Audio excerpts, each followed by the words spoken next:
All right, I'm here at the KM Knowledge Management Conference, and I'm here with Chris Meyer. Chris, how are you doing today? I'm great, thank you. So you just delivered the first keynote, and can you tell us first of all your background? You're the founder of Monitor Talent, and also what you talked about.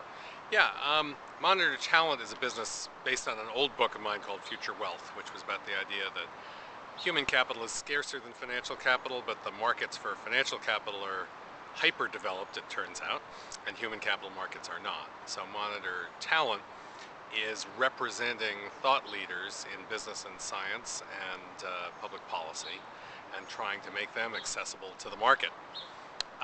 What I talked about was the trends that frame what's going on in knowledge management. So the availability of talent that doesn't work for you is a piece of that. The merging the inside and the outside. I thought that was very interesting. The Bill Joy at Sun Microsystems has a great phrase. He says, no matter who you are, most of the smartest people in the world don't work for you. And that's just an acknowledgement that nobody has a monopoly on talent, and that the really talented people shouldn't be working on any one problem. They should be accessed to work on their highest and best use projects. So that means that if you're inside a company and you have a problem, the best people in the world, some of them at least, are going to be outside your organization, and you want to make a habit of pulling them into the work that you do to do it as better, faster, cheaper.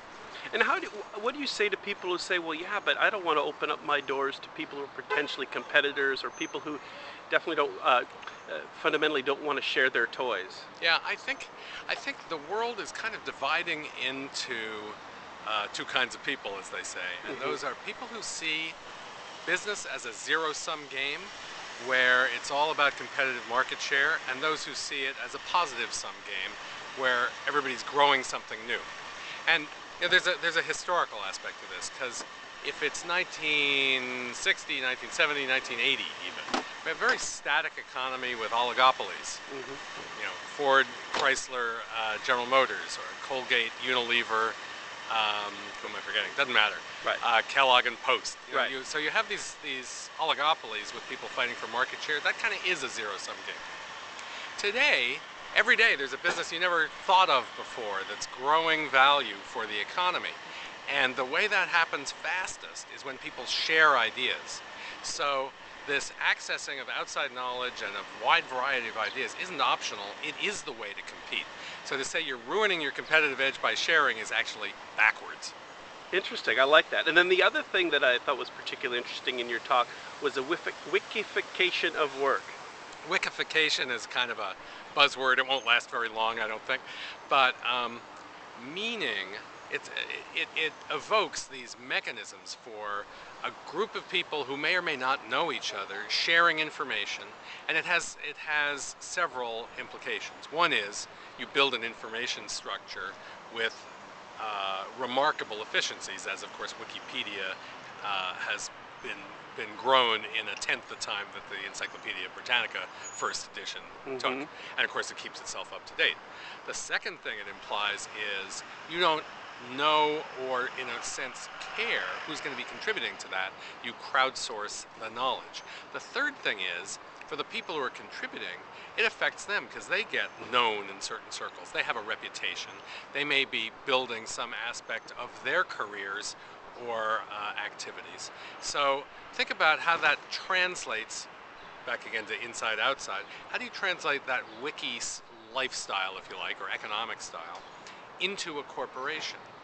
I showed today a study of 168 corporate wiki users that is an academic study from Berkeley, I believe, and says this is starting to catch on. It's got a long way to go, but the idea that people all over a global corporation can start to contribute, and that you can register people who don't work for you, and there should be some kind of registration hurdle so this thing is responsible. But people that don't have any other relationship can combine around a work product, and you get the people with the highest motivation to give the most help.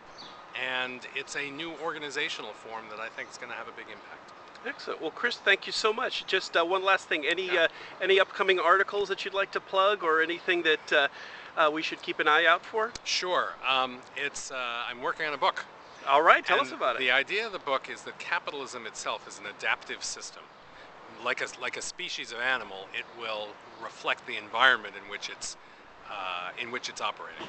So most of the growth of the global economy in the next 15 years is not going to come from the G7 countries.